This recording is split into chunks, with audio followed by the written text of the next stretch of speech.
Ovo su 5 jednostavnih stvari koje možeš napraviti ako imaš išijas, a da ne pogoršaš svoje stanje. Broj 1. Izbjegavaj istezanje ako ti bol putuje niz nogu.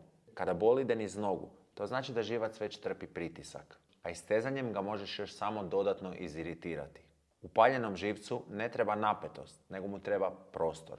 Broj 2. Isprobaj nerve flossing, laganim klizanjem živca kroz tkivo, savijanjem i spružanjem noge. Potaknut ćeš cirkulaciju, a i smanjit ćeš pritisak. Ovo nije istezanje, ovo je više kao nježno mobiliziranje sustava.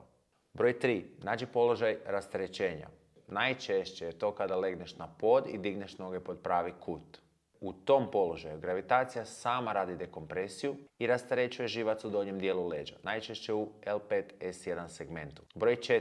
Diši dijafragmom jer ćeš na taj način smiriti živčani sustav. Kada dišeš u donji dio rebara, aktiviraš parasimpatički živčani sustav. To automatski smanjuje napetost u mišićima i smanjuje osjetljivost živca. Disanje nije samo vježba, to je signal sigurnosti tvom tijelu. I broj 5. Održi mir i strpljenje. Išijas nije ni kazna ni presuda, to je trenutna adaptacija. Biće dana kada više boli i dana kada ćeš se osjećati puno slobodnije. Ali poanta nije izbjeći bol, nego djelovati unatoč njoj.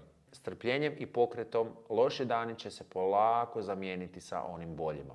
Dakle, oporavak ne traži hrabrost da izdržiš, nego povjerenje da proces ima smisla. Kad razumiješ svoje tijelo, onda ga više ne popravljaš. Onda mu pomažeš da se vrati sebi.